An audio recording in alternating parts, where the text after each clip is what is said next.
Recently Sabarimala verdict নিউজে এসেছে, এই বিষয়ে আপনার মতামত? Sir, Sabarimala verdict recently 28 September 2018-তে এসেছে, সুপ্রিম কোর্ট ভার্ডিক্ট দিয়েছেন। আর সেই ভার্ডিক্টটা আমরা যদি জানি তাহলে সুপ্রিম কোর্টের ভার্ডিক্ট সেক্ষেত্রে ছিল যা decision of the Sabarimala temple to not to include women is completely unconstitutional.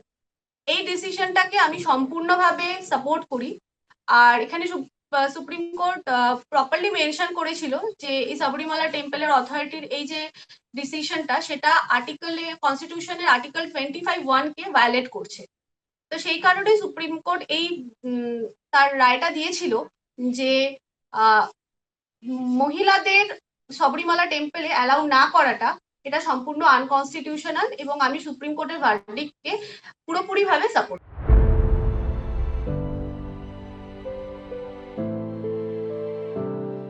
ভিউয়ার্সদের বলবো যে তোমরা এই ভিডিওটার প্রথম পার্টটা দেখলে বেসিক্যালি, যেখানে আমরা আলোচনা করলাম যে ম্যামের কি স্ট্র্যাটেজি ছিল এবং ম্যামের অভিজ্ঞতা কি রকম ছিল, যেটার উপর ভিত্তি করে তোমরা যে ইনসাইটটা পেয়েছো তার উপর ডিপেন্ড করে তোমরা ইজিলি ইন্টারভিউর জন্য প্রিপারেশন নিতে পারবে। এবার তোমাদেরকে আরো ডিটেইলে ধারণা দেওয়ার জন্য আমি বেশ কিছু কোয়েশ্চেন ম্যামকে করব, যে ধরনের কোয়েশ্চেনগুলো ম্যাম ইন্টারভিউতে ফেস করেছেন, যাতে করে তোমরা বুঝতে পারো যে একজন টপারের উত্তর কি রকম ছিল এবং তোমরা তোমাদের উত্তরটাকে ফ্রেম করতে পারো। তো ম্যাম, আমরা সেকেন্ড ক্যাটাগরিটাতে চলে যাচ্ছি। এখানেতে আমরা ইন্টারভিউর যে আপনার কাছ থেকে যে আমরা আইডিয়াটা নিতে চাইছিলাম যে আনসার কি রকম হয়। তো আমার প্রথম প্রশ্ন বোর্ডের তরফ থেকে ফর এক্সাম্পল করা হচ্ছে একজন ক্যান্ডিডেটকে, যে you have done engineering, so you are from a technical background, so why do you choose WBCS as a career? Thank you, sir. I'm very glad to have a chance to sit here and answer your question. I have completed my engineering from Jadavpur University, and after that, due to some personal issues, I have to join TCS in Kolkata. But in TCS, during the first 6 years, I was not satisfied with the kind of job. I always want to do something diverse. I want to use my analytical skill and my personal characteristic, which I can use to do something or do something for the society.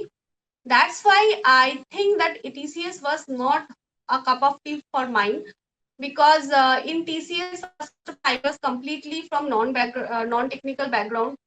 That's why at that time I thought to prepare for the other government jobs, including WBCS. And during my preparation, I came to know the diversification about WBCS cadre, especially the WBCS executive. I get to know that if I become a BDO, I can have a different kind of job, which I always prefer.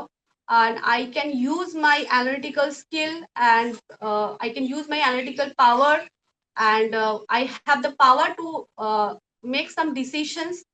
And the last thing and the very important thing for me was my financial stability in TCS, which is not there.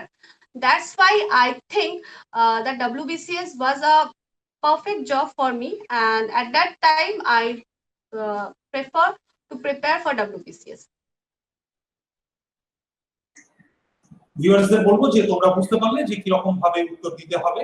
কোয়েশ্চেনটা শোনার পরে তোমাদের উচিত কোয়েশ্চেনটা করার জন্য thank you জানানো, এবং তারপরে কোয়েশ্চেনটাকে অ্যাড্রেস করা উচিত, এবং যতটা পিন পয়েন্টেড থাকবে, যতটা তোমরা ব্রিফ থাকবে এবং যতটা টু দ্য পয়েন্ট আনসার দিলে ততটাই ভালো। অনেক ক্ষেত্রে এই ক্ষেত্রে আমরা ক্যারিড অ্যাওয়ে হয়ে যাওয়ার চান্স থাকে আমাদের এই ধরনের কোয়েশ্চেনের ক্ষেত্রে। আমরা আমাদের ইমোশনের কথা বলতে থাকি, দেশভক্তি, আমরা দেশের জন্য কাজ করতে চাই, তখন আমরা অনেক ক্রস কোয়েশ্চেন হয়তো আমাদের সামনে নিজেরাই তুলে আনছি। তাহলে দেশভক্তির যখন কথা বলছো তাহলে এরকম ক্রস কোয়েশ্চেন হতে পারে, তুমি কি কি করেছো দেশের জন্য। অনেক তো সোশ্যাল সার্ভিসের অপশন থাকে, স্কুলেতে থাকে, কলেজে থাকে, তুমি এনএসএস এ জয়েন করেছো কিনা, কতবার ব্লাড ডোনেশন ক্যাম্পে জয়েন করেছো, গরিব মানুষদের জন্য কি করেছো। এই ধরনের অনেক কোয়েশ্চেন আমরা ফেস করতে পারি, তাই এটাকে ডিপ্লোম্যাটিক্যালি হ্যান্ডেল করাটা দরকার, যেটা ম্যাম খুব সুন্দরভাবে করলেন। তো আমরা সেকেন্ড কোয়েশ্চেনতে আসছি, যে ধরনের কোয়েশ্চেন ম্যাম ফেস করেছেন সেই ধরনের কোয়েশ্চেন নিয়ে আমরা আলোচনা করছি এবং ম্যামের উত্তর জানছি, যাতে করে তোমরা বুঝতে পারো যে কিরকম ভাবে উত্তর দেওয়া উচিত। নেক্সট কোয়েশ্চেন আমার, যে আপনি ভালো ব্যাকগ্রাউন্ডের স্টুডেন্ট, আপনার যদি মার্কস দেখি আমরা যথেষ্ট ভালো আপনি নাম্বার অ্যাচিভ করেছেন আপনার কলেজে ইউনিভার্সিটিতে, তো আপনার কাছে পিএইচডি চান্সটাও আছে, মানে অপশনটা ইজ ওপেন। আপনি আজকে সিভিল সার্ভিস জয়েন করলেন, কিন্তু কালকে তো আপনি পিএইচডি তে চান্স পেয়ে গেলে আপনি ছেড়ে চলে যাবেন এবং একাডেমিক লাইনে হয়তো সেটেল করে যাবেন। সেই ক্ষেত্রে আপনাকে কেন আমরা চুজ করব? Sir, definitely. When I did my master degree, I had aspiration to do my PhD, but somehow I could not do it and joined TCS. And after that, I joined Postal, and now I am in I am a civil servant. But still, I can definitely, and with 100% confident, I can say now that for the last 3 years, I am serving the public. I am posted in a rural block where I every day face almost 50 to 100 people, and I'm solving their problem, their issues, and for at my best, I'm trying to serve them. And somehow I started to love them and like the type of job what I'm doing right now.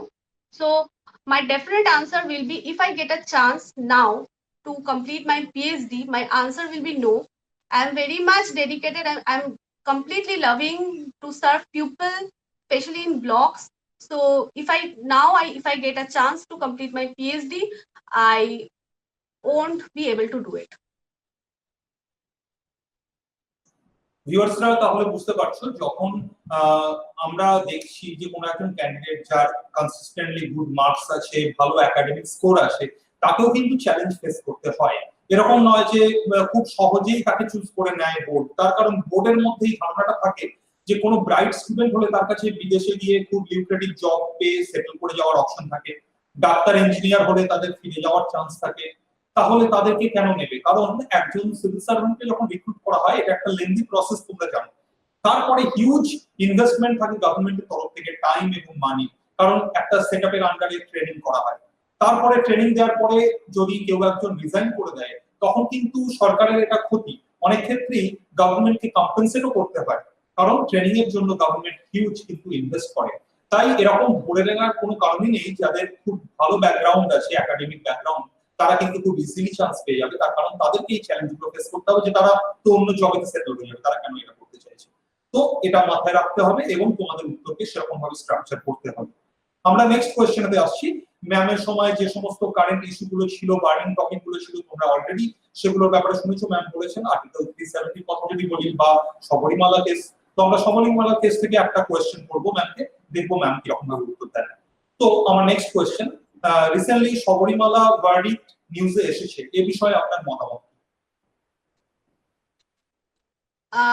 Sir, Sabarimala verdict recently 28 September 2018-তে এসেছে, supreme court verdict দিয়েছেন। আর সেই ভার্ডিক্টটা আমরা যদি জানি, তাহলে supreme কোর্টের verdict সেক্ষেত্রে ছিল যা decision of the Sabarimala temple to not to include women is completely unconstitutional. এই ডিসিশনটাকে আমি সম্পূর্ণভাবে সাপোর্ট করি। আর এখানে সুপ্রিম কোর্ট প্রপারলি মেনশন করেছিল যে এই শবরীমালা টেম্পলের অথরিটির এই যে ডিসিশনটা, সেটা কনস্টিটিউশনের আর্টিকেল 25(1) কে ভায়োলেট করছে। তো সেই কারণে সুপ্রিম কোর্ট এই তার রায়টা দিয়েছিল যে মহিলাদের শবরীমালা টেম্পলে অ্যালাউ না করাটা, এটা সম্পূর্ণ আনকনস্টিটিউশনাল, এবং আমি সুপ্রিম কোর্টের ভার্ডিক্টকে পুরোপুরিভাবে সাপোর্ট করি।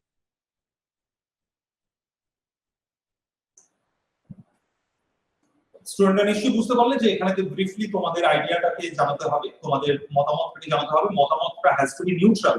অনেক ক্ষেত্রেই আমরা কিন্তু পার্সোনাল লাইফে কোনো পলিটিক্যাল পার্টির সাথে বা কোনো পার্টিকুলার আইডিওলজির সাথে কানেক্টেড থাকতে পারি, কিন্তু সেই ক্ষেত্রে আমাদের পার্সোনাল ইমোশন গুলো বা পার্সোনাল অ্যাসপিরেশন গুলো এখানেতে খুব বেশি রকম বোল্ড ভাবে বলার দরকার নেই। তার কারণ তোমরা ডিপ্লোমেসিতে যাচ্ছ যখন, এখানে you have to be a diplomat and you have to manage affairs. এখানে তুমি পার্সোনালি কোনটা পছন্দ করো বা পার্সোনালি কোনটা অপছন্দ করো, এটাকে খুব বোল্ড ভাবে যদি এস্টাবলিশ করার চেষ্টা করো, তোমার মাইন্ডের রিজিডিটি ধরা পড়তে পারে। You have to be flexible and you have to deal with it. তো সেই কারণেতে তোমাদের নিউট্রাল একটা ব্যালেন্সড একটা উত্তর দেওয়াটা এক্সপেক্টেড। নরমালি ইন্টারভিউ এরকম ভাবে শুরু হয়, ইন্ট্রোডিউস ইয়োরসেলফ, তোমার হবি কি, এই সমস্ত ব্যাপারে বলো, বাড়ি ঘর সম্বন্ধে জানতে চাওয়া, নিজের এরিয়া সম্বন্ধে, ডিস্ট্রিক্টের সম্বন্ধে, আস্তে আস্তে ডিটেইলে যায়। আমরা অলরেডি ডিটেইলে যখন চলে গেছি, শবরীমালা ভার্ডিক্টের ব্যাপারে আমরা যখন কথা বলছি, তখন আমরা কারেন্ট ইস্যু রিলেটেড ম্যাটারে আলোচনা করছি। এখানেতে এই ধরনের সাবজেক্টের আরো বেশ কিছু কোয়েশ্চেন হতে পারে। যেমন একটা সাবজেক্টের কোয়েশ্চেন এরকম হতে পারে যে আপনি অপশনাল অ্যানথ্রোপোলজি কেন চুজ করলেন? স্যার আমার optional anthropology even optional choose করার ক্ষেত্রে মেন প্রথম যে আমার ক্ষেত্রে আমি যে ইস্যুটা ফেস করেছিলাম সেটা আমি যে বিষয়ে গ্রাজুয়েশন বা মাস্টার্স করেছি সেই রকম কোনো বিষয়ে অপশনাল হিসেবে আমি WBCS এর সিলেবাসে পাইনি। সুতরাং আমাকে যে কোনো সাবজেক্টে শুরু করতে হতো, একদম নতুন করে শুরু করতে হতো। অ্যানথ্রোপোলজি অপশনালের আগেও আমি দুটো অপশনালের বই কিনে পড়েছিলাম, কিন্তু সোশিওলজি এবং সাইকোলজি, কিন্তু সেক্ষেত্রে আমি সেই রকম ইন্টারেস্ট বইগুলো পড়ে বা পাইনি। কিন্তু অপশনাল অ্যানথ্রোপোলজির একটা বই কিনে আমি যখন পড়েছিলাম আমি ইন্টারেস্ট পেয়েছিলাম।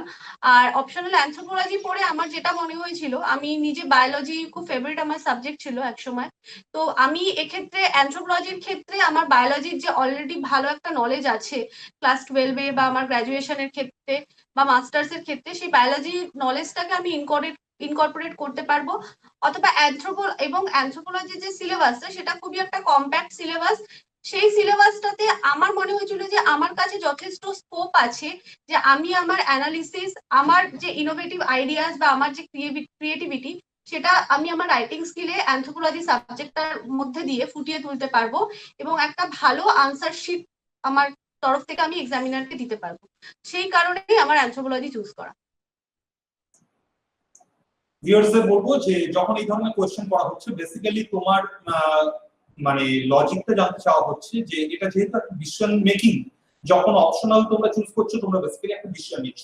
এই ডিসিশনটা কতটা হুইমসিক্যাল ছিল, কতটা ট্রেন্ডটাকে ফলো করেছিল যে সবাই নেয় এইটা নিয়ে অনেক লোক স্কোর করেছে, রিসেন্ট টপার দেখতে পেয়েছি তাই আমিও নিয়েছি, এইটা নাকি তোমার এর পিছনে একটা কনভিকশন আছে যে আমি সাবজেক্টটাকে ভালোবাসতাম, আমি সাবজেক্টটা পড়তে চাই, জানতে চাই, বা এটাকে আমি আমার প্রফেশনাল লাইফে এই নলেজটাকে এইভাবে কাজে লাগাতে পারবো, এই সমস্ত জিনিসগুলো বেসিক্যালি জানতে চাওয়া হচ্ছে। তো ইটস মোর অ্যাবাউট যে ব্যাকগ্রাউন্ডে কি চলছে যখন তুমি ডিসিশনটা নিয়েছো।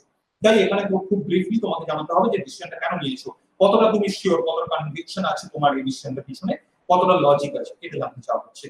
যদি সার্ভিসে থাকো সার্ভিস রিলেটেড কোয়েশ্চেন অবশ্যই এক্সপেক্ট করতে পারো, যেমন নাম সার্ভিসে ছিলেন, তাহলে আমরা নেক্সট কোয়েশ্চেন এরকম করব যে আপনি আপনার সার্ভিসেতে অ্যাজ আ সিভিল সার্ভেন্ট কখনো ইলেকশনের সাথে জড়িত ছিলেন, কোনো ইলেকশন কন্ডাক্ট করেছিলেন, হয়ে থাকলে কি রকম অভিজ্ঞতা ছিল আপনার?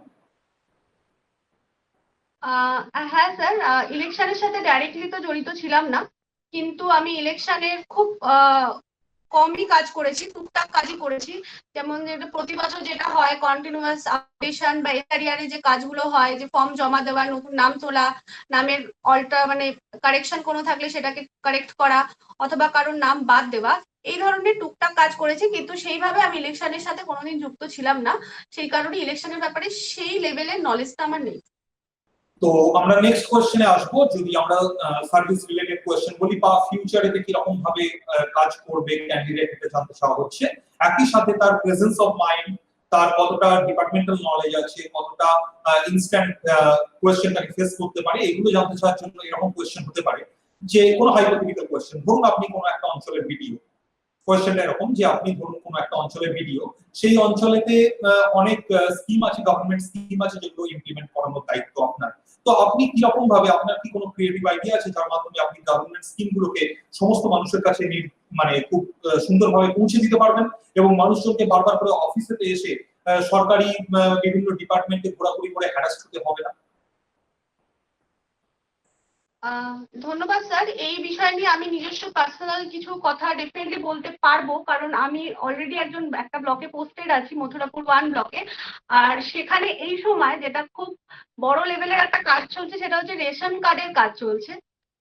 তো আমি রোজ দেখি যে অফিসের সামনে মানে মানে শয়ে শয়ে লোক এসে দাঁড়িয়ে থাকেন, সকাল থেকে এসে বিকাল অবধি। তারা হয়তো অনেক দূর দূর থেকে আসছেন, কিছু ভাড়া করে আসছেন, সারাদিন না খেয়ে দাঁড়িয়ে থাকছে। এই জিনিসটা আমার সত্যি খুব খারাপ লাগে।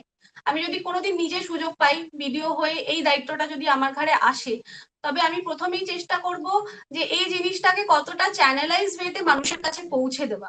দেখুন, একটা বিডিও অফিসের আন্ডারে অনেকগুলো গ্রাম পঞ্চায়েত থাকে, সেই এক একটি গ্রাম পঞ্চায়েত হয়তো অনেক সময় 20-25 কিলোমিটার বা তার থেকেও বেশি কিলোমিটার দূরে থাকে।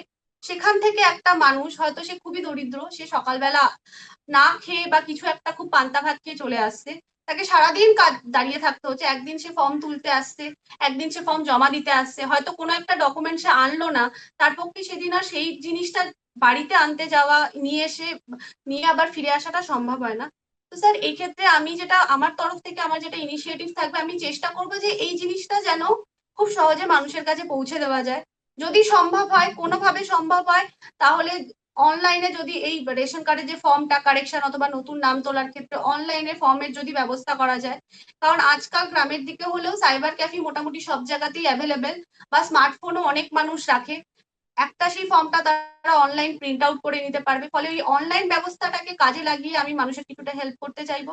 অনলাইন ব্যবস্থা যে ক্ষেত্রে পৌঁছাতে পারছি না, আমি চেষ্টা করব আমার বিডিও অফিসের কিছু লোককে দিয়ে এক একটা টিম তৈরি করে, যেন এই যে গ্রাম পঞ্চায়েত যে এরিয়াগুলো, সেখানে যে গ্রাম পঞ্চায়েত অফিসে আছে যেগুলো, সেই অফিসে যেন দিনে ক্যাম্প করা, ধরুন আজকে এই গ্রাম পঞ্চায়েত অফিসে ক্যাম্প করা হচ্ছে, কালকে অন্য গ্রাম পঞ্চায়েত অফিসে ক্যাম্প করা হচ্ছে।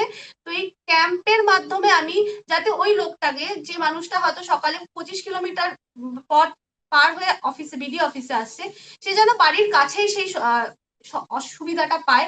ইভেন সে যদি কোনো জিনিস ভুলে যায়, যে ধরুন আধার কার্ডের জেরক্স আনতে ভুলে গেল, সে যেন 10 মিনিটের মধ্যে বাড়ি থেকে সেই জিনিসটা এনে তার কাজটা একদিনের মধ্যেই যাতে মিটে যেতে পারে।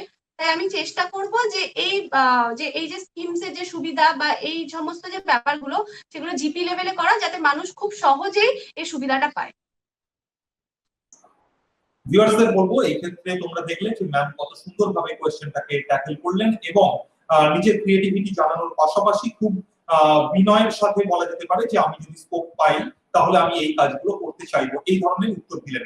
এইটা কোয়েশ্চেনটা খুব ট্রিকি কোয়েশ্চেন ছিল বেসিক্যালি, তার কারণ আমরা কিন্তু নর্মালি সাধারণভাবে সরকার বিরোধী হই, মানে সরকারের এটা ভুল, এটা খারাপ, এটাকে আরো বেটার করা যেতে পারতো। আমরা নর্মালি বন্ধু বান্ধবের সাথে দেখবে কফির আড্ডাতে বসে, চায়ের আড্ডায় বসে আমরা আলোচনা করি, এবং যখন ক্রিয়েটিভিটিটা তার সাথে আমরা মিক্স করে ফেলি যে এটাকে এর থেকে ভালোভাবে করতে গিয়ে এভাবে করা যেতে পারে, তখন কিন্তু সমস্যাটা হয় যে আমাদের কাছে যদি আমরা এখন প্ল্যাটফর্ম পেয়ে যাই যেখানে আমাদের জিজ্ঞাসা করা হচ্ছে এটাকে কি করে বেটার করা যাবে, আমরা আমাদের ক্রিয়েটিভিটিটাকে জাহির করতে গিয়ে গভর্নমেন্টের তুলনা করতে শুরু করি। আমরা বলি গভর্নমেন্টের এই ধরনের ফল্ট আছে, এগুলো এর থেকে বেটার করা যেতে পারে, তার মধ্যে থেকে একটা অ্যারোগেন্স বেরিয়ে আসে।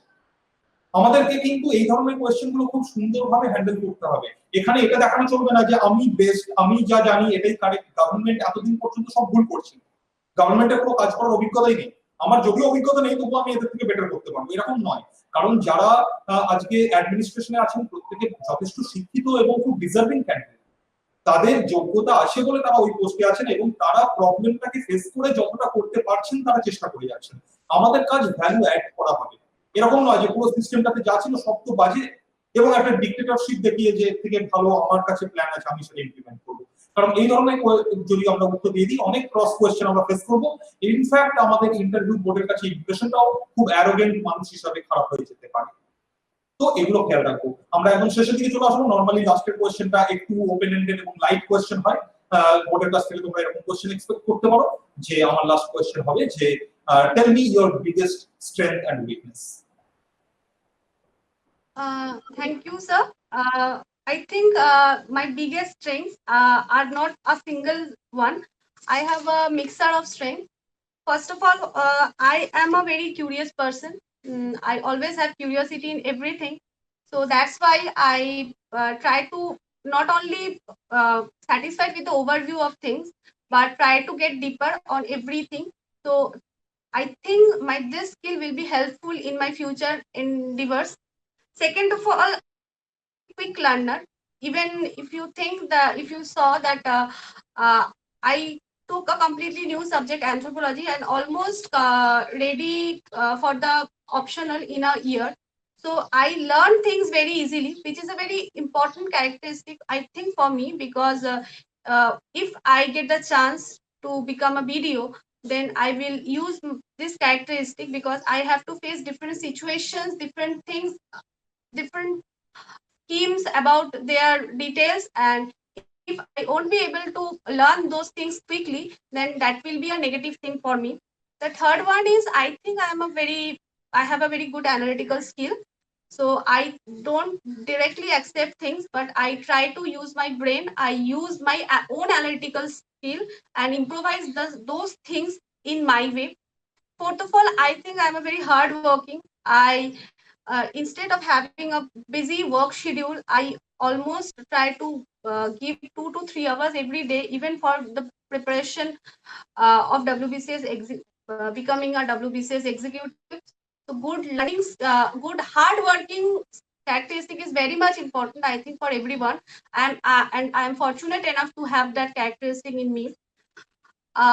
And I think the whole sum up of all these characteristics is my biggest thing.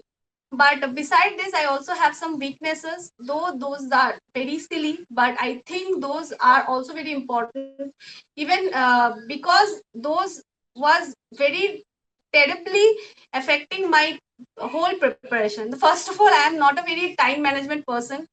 I don't use time as per my need.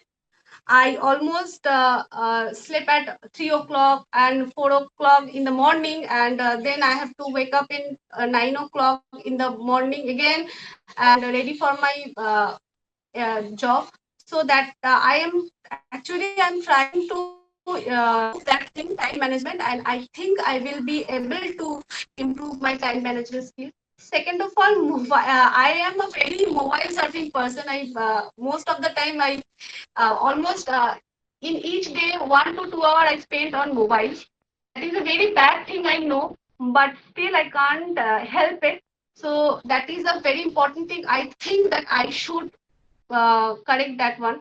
And the last but not the least, I think that I am a very less concentrated. Less concentrated means I could not read for a long time. After every 1 or 2 hours, I need a break. I'm going here and there, I'm listening some music. So that is a very bad thing, because whenever you are engaged in something, I think that is that should be continued for at least 4 to 5 hours. But from my personal view, that is also very important, though that is a negative point of mine. But I think that that is not that much negative. So I am working on my weaknesses, and I'm sure that I will be able to overcome my weaknesses very soon.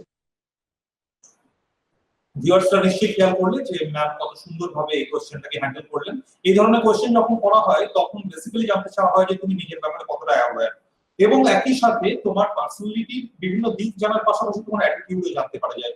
অনেকেই হয়তো weakness বলতে ভয় পায়, সেই কারণে অনেকেই উত্তর দেয় যে আমার কোনো উইকনেস নেই, যেটা খুব একটা নেগেটিভ জিনিস হয়ে যাবে, কারণ বোর্ডের সামনে মিথ্যে বলাটা উচিত নয়। প্রথম পয়েন্ট, সেটা ধরা পড়েই যাবে। আর সেকেন্ড ব্যাপার হচ্ছে যে এরকম মানুষ পাওয়া খুবই সমস্যা, যেখানে মানে হয়তো আমরা খুঁজেই পাবো না যেখানে মানুষটার কোনো উইকনেসই নেই। আমাদের প্রত্যেকের মধ্যে কিছু কিছু ফ্লজ আছে আমাদের ক্যারেক্টারে, পার্সোনালিটি, তো সেইগুলোকে আমাদেরকে জানতে হবে। এটা জানতে চাওয়া হচ্ছে যে আমরা সেটার ব্যাপারে কতটা জানি। যখন ম্যাম বলছেন যে ওনার অ্যানালিটিক্যাল অ্যাবিলিটি আছে, এটা একটা স্ট্রেংথ, তার মানে উইকনেসটাকেও তিনি ভালোভাবে অ্যানালিসিস করেছেন, এটাও দেখাতে হবে। কিন্তু এক্ষেত্রে উইকনেস বলতে গিয়ে আবার প্রচন্ড অনেস্টলি একদম লাইফের সমস্ত মানে তোমার পার্সোনালিটির সমস্ত উইক এরিয়া গুলো যেন বলে দিও না। তার কারণ বেসিক্যালি এটা খুব একটা শুনতে ইন্টারেস্টেড নয় যে তোমার কতগুলো উইকনেস আছে, কতগুলো স্ট্রেংথ আছে, কারণ এইটা কিরকম ভাবে তুমি কোশ্চেনটা হ্যান্ডেল করছো এটা জানতে চাই ওনারা মানে ওনারা অ্যাকচুয়ালি আগ্রহী। তাই তোমার উইকনেস বলার ক্ষেত্রে এমন উইকনেস গুলো বলার চেষ্টা করো যেগুলোর মধ্যে একটা হিউমার মেশানো সম্ভব। যেমন ম্যাম বলছেন যে উনি যখন পড়াশোনা করছেন অলরেডি উনি বুঝিয়ে দিচ্ছেন যে আমি কিন্তু 2 ঘন্টা পড়তে পারি একটা না, যেটাও ইজ নট ব্যাড, কিন্তু তারপরে আমার ব্রেক লাগে একটা 5-10 মিনিটের, বা আমি মোবাইলেতে হয়তো আমি গান শুনতে ভালোবাসি, তো পড়ার মাঝখানে। তো এগুলোর মধ্যে আমরা ইজিলি একটা হিউমার মেশাতে পারবো, এবং আমাদের পার্সোনালিটির এমন কিছু নেগেটিভ এরিয়া নয় যেগুলোকে আমরা রিভিউ করতে লজ্জা পাবো। তো এইগুলোর মাধ্যমে আমরা তোমাদের বোঝানোর চেষ্টা করলাম যে মোস্ট ইম্পর্টেন্ট কোয়েশ্চেন কিরকম হয়। ম্যাম এক্স্যাক্টলি এই ধরনেরই কোয়েশ্চেন ফেস করেছেন, এবং ওনার উত্তরও অলমোস্ট এরকমই ছিল। তাহলে বোর্ডের সামনে তোমরা যখন নিজেদেরকে প্রেজেন্ট করছো, এইরকম ভাবে এই মডেলে নিজেদেরকে রেডি করো যাতে করে এই ধরনের কোয়েশ্চেন গুলো এরকম উত্তর করতে পারো।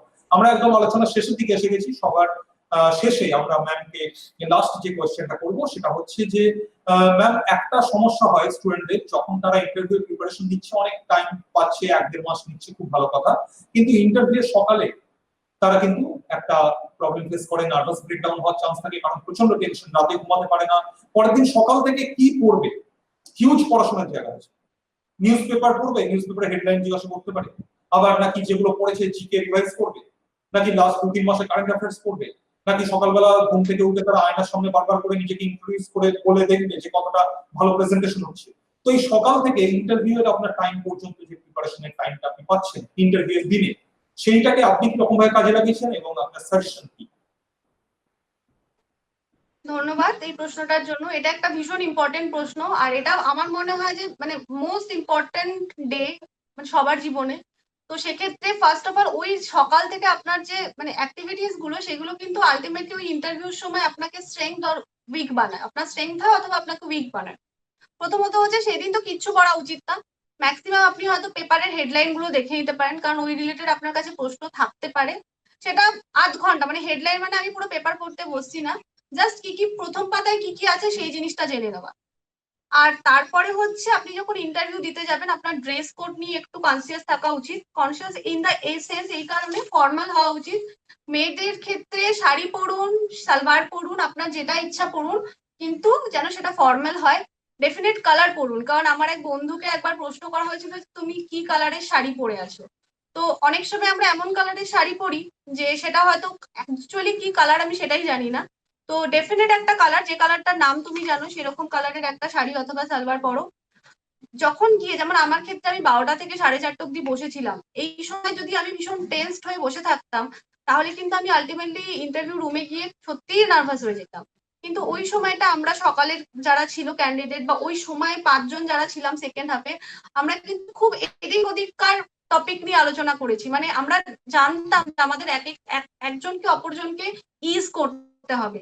সেই কারণে আমরা মানে মানে একদমই পড়াশোনা নিয়ে কথা বলিনি, এটা ওটা কি কারোর লাইফে কি সমস্যা হচ্ছে, কারোর অফিসে কি সমস্যা হচ্ছে, এই জিনিসগুলো নিয়ে, এগুলো কিন্তু সম্পূর্ণ আউট অফ দ্য টপিক। শুধুমাত্র এইগুলো করে নিজেকে ইজ করা, এইগুলো করা। যখন এবার হচ্ছে ইন্টারভিউ রুমে কিছু টুকটাক জিনিস আমি বলতে চাই যেগুলো আমি ইন্টারভিউ প্রিপারেশনের সময় নিজে শিখেছি। যে যখন তুমি ঢুকছো প্লিজ তুমি শুরু করো ইংলিশে, মে আই কাম ইন বলেই ঢোকো। ঢুকে এবার যেটা আমি অলরেডি বলেছি, স্যারেরা যে ভাষায় কথা বলেন সেই ভাষায় কন্টিনিউ করো। যদি তোমাকে বসতে বলেন তোমাকে তাহলে তুমি বসো, যদি বসতে না বলেন নিজে থেকে বসতে যেও না।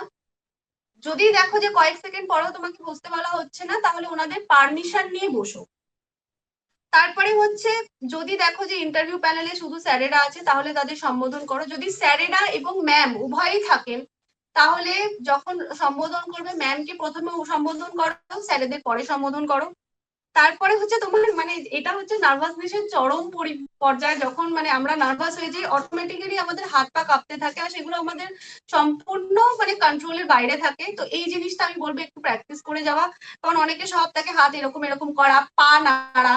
তো এই জিনিসগুলো যেন অ্যাভয়েড করা হয়। আমি যেটা গ্রুপ সি এর ইন্টারভিউতে করেছিলাম যে আমার হাতে একটা আংটি ছিল, আর মানে ওটা আমাকে মানে আমরা এতটাই টেন্স হয়ে গেছিলাম, আমাকে যিনি ইন্টারভিউ প্যানেলে যিনি ছিলেন উনি আমাকে বললেন নেক্সট টাইম থেকে আংটি পরে আসবে না। মানে আমি বারবার আংটিটা খুলছি ঢোকাচ্ছি। তো যদি কারোর নার্ভাসনেসে নিজের উপর কন্ট্রোল না থাকে দয়া করে আংটি পরে যেও না। হাত টেবিলে না রেখে নিজের কানের সামনে রাখো বা অথবা পায়ের ওপর রাখো। যদি তোমার কাছে ফাইল থাকে সেটাও যেন নিজের কোলে রাখো। আর প্রশ্ন প্রশ্ন যখন তোমার সাথে আসবে এটুকুনি খেয়াল রেখো তোমার কাছে দুটো কান আছে একটা মুখ আছে, শোনো বেশি বলো কম। যখন ইন্টারভিউয়াররা প্রশ্ন করছে ওনাদের সময় দাও যাতে ওনারা সম্পূর্ণ কোয়েশ্চেনটা শেষ করতে পারে। তার মানে প্রশ্ন শেষ হওয়ার আগেই তুমি বুঝে গেছো বলে উত্তর দিতে যেও না। প্রশ্ন করার পরে 10-15 সেকেন্ড একটু সময় দাও, তারপরে উত্তর দাও, ধীরে ধীরে উত্তর দাও। গেস করতে যেও না, যদি তুমি কোনো প্রশ্নের উত্তর জানো উত্তর দাও, যদি না জানো বলো যে আমি জানি না অথবা আমার এই মুহূর্তে মনে পড়ছে না। আর যদি মনে হয় যে তুমি জানো কিন্তু ভাষা ভাষা জানো কিছুটা হয়তো বলতে পারবে তাহলে সেক্ষেত্রে বলো যে আমি চেষ্টা করতে পারি, হয়তো সঠিক উত্তর একদম প্রপার উত্তর দিতে পারবো না, আমি চেষ্টা করতে পারি, এই বলে উত্তর দিতে শুরু করো।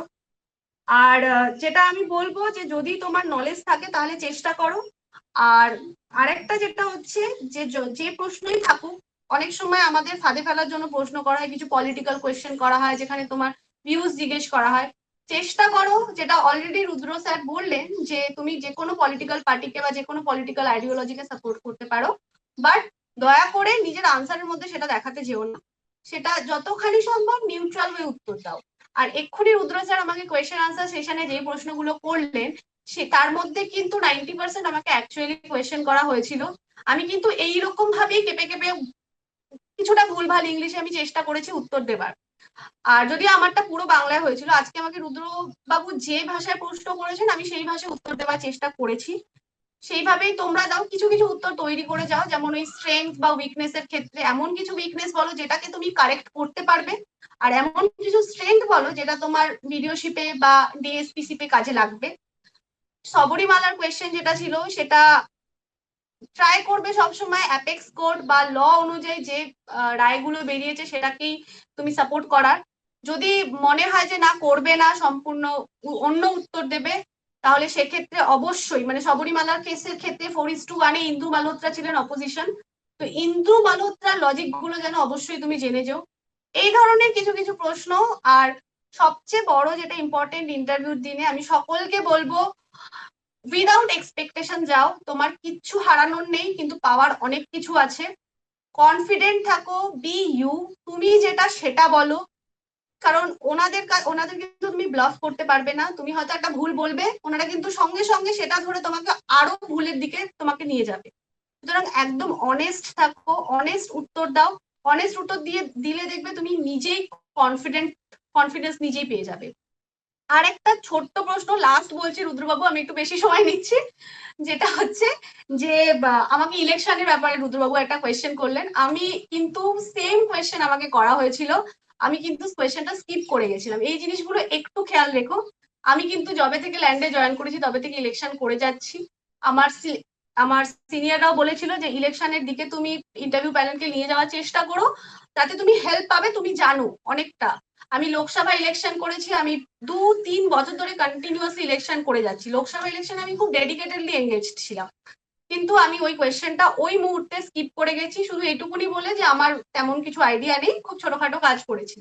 কারণ ওই অ্যাট দ্য ভেরি মোমেন্ট যখনই উনি আমাকে প্রশ্নটা করলেন, আমার মনে হয়েছিল আমার সামনে যে 4 জন বসে আছেন, আমি 3 বছর ধরে ইলেকশন করেছি, ওই 4 জন কিন্তু প্রায় তাদের পুরো জীবনটা ধরেই মানে যতদিন সার্ভিসে আছে ততদিন ধরে ইলেকশন করে যাচ্ছে।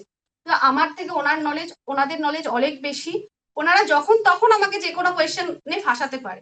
সুতরাং আমার ওই অ্যাট দ্য ভেরি মোমেন্ট মনে হয়েছিল ওই কোয়েশ্চেনটাকে যতটা ট্যাক্টফুলি সম্ভব আমি যেন স্কিপ করে যাই। তো এটাই বলবো, বি কনফিডেন্ট, অনেস্টলি উত্তর দাও, ইন্টারভিউ দেখবে অসম্ভব ভালো যাবে, অসম্ভব ভালো। ধন্যবাদ ভিউয়ারদের এতক্ষণ ধরে দেখার জন্য, এবং আশা করব যে এতে তোমাদের কাজে লাগবে এই আজকের যে আমাদের ডিসকাশন, এবং তোমরা যখন ইন্টারভিউ দিতে যাবে তোমরাও এই সমস্ত ইনপুট গুলোকে ইউজ করতে পারবে এবং তোমরা সাকসেসফুল হবে। তোমাদের কেমন লাগলো ভিডিওটা অবশ্যই ভিডিও নিচে কমেন্ট করে জানাও। ম্যামের জন্য এবং আমার জন্য থামস আপ দিও। যারা সাবস্ক্রাইব করোনি তারা অবশ্যই চ্যানেলটিকে সাবস্ক্রাইব করো, তোমাদের বন্ধুদের সাথে শেয়ার করো, তাদেরও মতামত জানতে চেয়েও তাদেরকেও কমেন্ট করতে বলো। আমরা শেষ করব ম্যামের লাস্ট মেসেজ দিয়ে। ম্যাম, আপনার তরফ থেকে যদি কোনো শুভেচ্ছা বার্তা বা কোনো সাজেশন আপনি দিতে চান আপনি দিতে পারেন। ইন্টারভিউ কল যদি পেয়ে থাকো, এই ভেবে প্রিপারেশন নাও যেটা একটা লাইফ টাইম চান্স, তুমি যদি 100% দাও তাহলে তুমি একজন এক্সিকিউটিভ হতে পারবে। এই ভেবে তুমি ইন্টারভিউ দাও, কনফিডেন্ট থাকো, উইদাউট এনি এক্সপেকটেশন যাও, আর অনেস্ট থাকো। অনেস্ট থেকে যখন তুমি উত্তরগুলো দেবে তখন দেখবে এমনি খুব ভালো তোমার কনফিডেন্ট চলে আসছে, তুমি খুব ভালো উত্তর দিতে পারবে আর অবশ্যই সাকসেস পাবে। থ্যাংক ইউ ম্যাম, আপনাকে অসংখ্য ধন্যবাদ। আপনি এতক্ষণ সময় দিলেন, আপনার মূল্যবান সমস্ত সাজেশন গুলো আমাদের সাথে শেয়ার করলেন, এবং আপনার এই ভিডিওটাতে কত যে স্টুডেন্ট উপকৃত হবে হয়তো আজকে আপনি বুঝতে পারছেন না, কিন্তু আমরা যখন দেখতে পাবো যে তারা সাকসেসফুল হচ্ছে, সত্যি আজকের এই এফর্টটা আমাদের কিন্তু সাকসেসফুলি আমরা মানে চেরিশ করতে পারবো। We thank you very much from the whole team and from our viewers, and viewers দেরকে বলবো তোমাদেরকে অসংখ্য ধন্যবাদ। Thank you very much for your